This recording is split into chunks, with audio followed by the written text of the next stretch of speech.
Ruby is kind of uninteractive where the Claude is just going to farm out and he's not going to be in lane long enough. He's going to go somewhere else. But then when it comes to the team fight, it's probably going to be on the Claude to use his BMI to get onto the far side and use the Blazing Duet to disrupt her using the Feather S-Strike. So looking at the drafts here, a very interesting draft coming in from IHC as well as Homeboys, where it's kind of going away from their usual style. But either ways, we're jumping into the very first game of Group B in day number 2 of wildcards.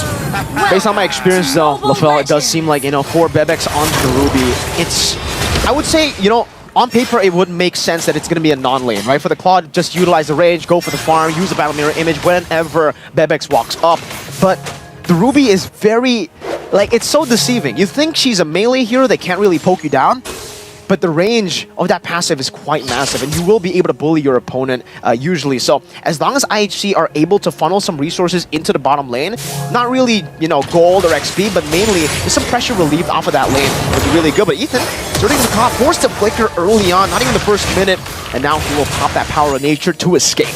I would say that's big. It's a good thing that he uses Flicker there because it's still under 2 minutes, so extra damage in the jungle. Forbit taking quite a lot of damage, and Zorn is in the middle of things. The Terrify onto 2 members. Zorn still able to flicker out. Chibi looking for the kill now, maybe even looking for the invade as Forbit rotates back in towards the jungle to release some of the pressure away from Ling. But in the bottom lane, Nets is doing a very good job at just suppressing this force of the Ruby in the gold lane. One small thing that's a little bit unfortunate, I think Chibi was absorbing one minion coming in from the mid, so perhaps Udil is going to take a little bit more time before he gets his level 4. But again, it's a small thing, probably wouldn't matter in the grand scheme of things. Zorn finds Xora, and Xora is already level 4. Zorn is already taking quite a bit of damage. He doesn't have the flicker. That is a very important thing to note down, as the turtle will spawn in 13 seconds, but he's giving the Warcry, by the way, for the Roger.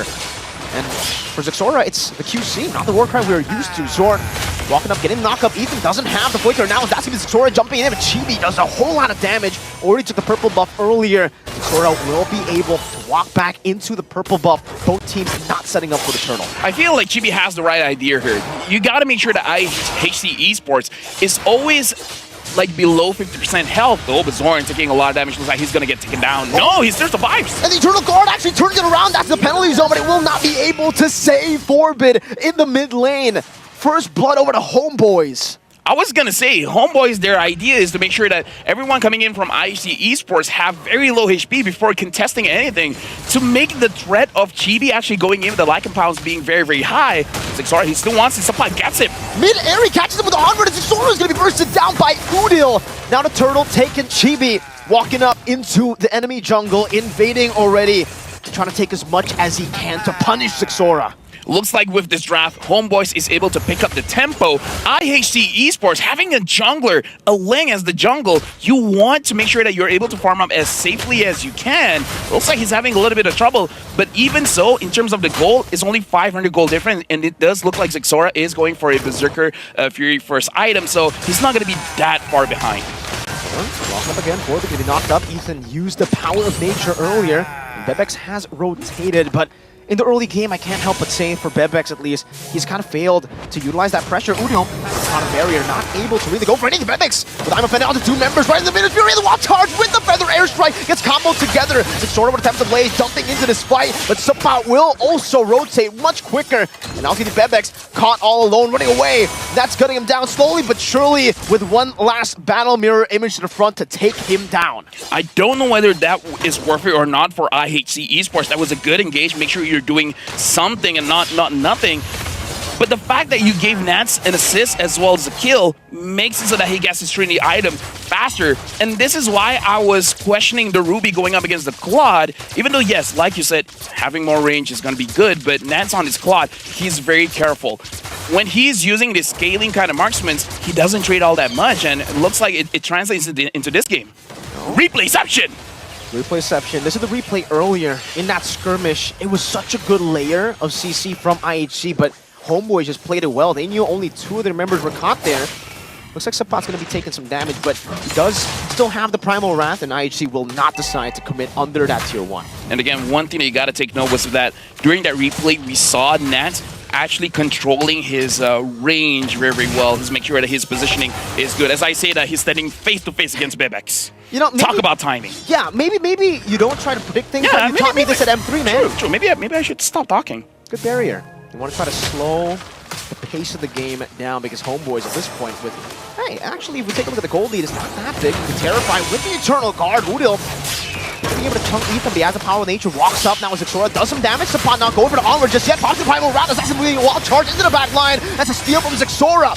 As Sapot deals with the Terizla, Ethan in the back, and to be ran down by Chibi as Xora gets terrified mid-air again, knocked up and taken down by the hammer of Zorn. Now walking up with a two-man knockup. Team 4, IHC, they'll still be able to get a trade off of that, but it's 3 for 1. Yeah, but again, we talked about this, how both teams, they really like to brawl. Even if for the first part, you see like, oh, this might not be a good trade, but still, the team will go for it because in terms of mechanics, they're amazing. bebex was able to steal that one. Chibi getting a turret up top. Now we're starting to see a little bit of difference coming in from the gold. Now it's 1,000 gold lead for Homeboys, but considering it's 7-3, it's not that big of a gold lead when you compare it to the amount of kills as well as the amount of gold generated. Homeboys, they need to make sure that they start to take more turrets so that they can start, well, I would say choking Xora out of farm, and then you can really get your win condition. Because as of right now, looking at the EXP earned, the Ling is still earning quite a lot of EXP. He's not being stopped all that well. Look at this. Just as you say that, right? Zorn tries to stop it alone as the Minotaur because nobody was seen on the map. Now Onward actually going to go in. Eternal Guard as well. The Form is able to escape, but gets caught in Earth Shatter. As now Supply gets caught in the Woodhill. Dies in the back somehow. A blazing away from Nets. Now it's going to be Minus Fury to knock them off. Eisen with a desperate penalty zone. And Ethan will be able to walk away. They'll sacrifice Eisen and Forbid. And it will only give Homeboys a bigger lead here in the 6th minute of the game. Nets Battle Mirror Image to the front, trying to go for a bit more damage to pressure Ethan. But as you said, right now it's not that big of a lead despite the kills. Yeah, it's really not. The good thing about Homeboy is that they're giving the kills over to the damage dealers. Chibi, Udil, Nets has been joining quite a lot of fights. Chibi is actually getting a lot of gold because he's getting the turrets as well. Man. 1 level lead for the Roger already. Sapot goes for the Onward, now Earth Shatter. Knocking Xora up, goes for the Primal Rat defensively here to escape from some of the damage, and Forbid has already used up the Feathered Airstrike. Yeah, but the thing is, right now for IHC, they stole the previous one. Looks like it's not going to be stolen this time. IHC, I feel like they understand they got to slow down a bit. They got to get Xora onto 2 items. And Homeboys, I feel like they got to pick up the pace a little bit because if you give room for the Ling to farm up, it might be one of those things that you regret in the long run. This time, though, they've been able to pick up a turret on neutral objective. Ethan, he's taking that much damage as a frontliner.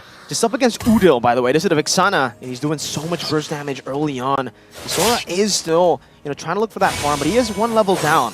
In the late game, even if they do get to the later stage, right? Let's say 10-minute, perhaps a 1v1 here, but Roger versus Ling. Who actually scales better in this kind of matchup? I feel like whoever has the Sky Piercer has an unfair advantage. Chibi now having the Endless Battle so that he has a little bit more sustain. It looks like he already used a Retribution onto Ethan. You can see that damage coming down with the Legend pouncing Xora! Almost gets one-shot Zorn, tries to break the dash, but he doesn't even need to! Chibi just guns him down! What was that damage? I mean, okay, we asked the question, and the player's like, got you fam, bet! I'm going to show you how much on-hit damage I deal. And again, I have no idea whether Chibi has the Sky Piercer or not, but 1 hit and that was like, what, 40% of the HP? I believe that damage was coming from the Endless Battle. And it looks like he does have the Sky Piercer. And interestingly enough, he has the War Axe as well. So like War Axe is the first item. Interesting build here coming in from Chibi. Wow, I'm still kind of stunned by that damage. Was that maximum stacks on the War Axe and the Endless Battle proc? I don't think that's maximum stacks on War Axe. No, I really don't, right? Because it was a fight that Xora kind of forced with Ethan as well. So I don't think he had a lot of time to stack up the War Axe. Still, incredible damage down as Xora goes to his own purple buff. And even here, it's a bit scary for him. Walking to the purple buff as Zorn just screens him, gets that information, and the team plays accordingly. Now they're just back up in their own jungle. They know that they need the Lord. They don't need to go for any crazy, unnecessary skirmishes at this point. But Nets is kind of unkillable, right? I mean, at this point, even if you dash towards him, this is why the quad is so good against assassins. You blink out. You don't dash out. And that's already completed, I believe, his Trinity item because he just completed his Corrosion Scythe. Chibi is 4 kills. His 4 kills Max away level. from getting the maximum amount of stacks. I believe he's 2 stacks away from getting 10%. 10% lethality, and at 10% is going to be a big game changer. Homeboys, they're going to be able to get this Lord uncontested. IHC Esports doesn't have a way to enter the Lord pit, but in the meantime, Zexora understands he needs the farm, so he goes to the side lanes. Yeah, and he tries to go for a turret there. He does get a trade, but a Lord in the 10th minute of the game, for this kind of composition, usually you would say, for the first Lord, it's not really deadly, but if you take a look at IHC, they're lacking the marksman. They don't have that marksman. They have the feather airstrike. I'm not sure if that can actually save them here. I believe it's deadly because we got to talk about the Lord having 30% more HP now, and you got lethality on this Roger. So any kind of engage, there's a chance for a wipeout. And your wave clear is also questionable for IHC, right? Like I mentioned, only 4-bit can really go for it, but he has to choose whether he wants to use the feather airstrike to some of these members or to the Lord. And I think both are the wrong answer at this point. Yeah, but personally for me, I would say try to go for the members because, again, 10-minute Lord you can still handle, but the amount of damage coming in from Homeboys is a little bit too much. You got to be very, very careful. Sapat not able to hit his onward. He's been taking a whole lot of damage. Jorn looking forward, gets a knock up. Bebex in the front of it all, trying to go for the GB, but it's going to be the frontliners completely melted down. And Sapat walks up with the flicker as well, like compounds from Chibi together with the electrifying damage. Now it's going to be a desperate Tempest ablaze. The Lord might as well just be called the Deadly Lord because in the 11th minute, they've been able to stomp through IHC. And just like that, Homeboys was able to win the first match of the Group B stage with a lot of damage coming in from the Roger. And looks like the Ruby Goalie going up against the Claude was not able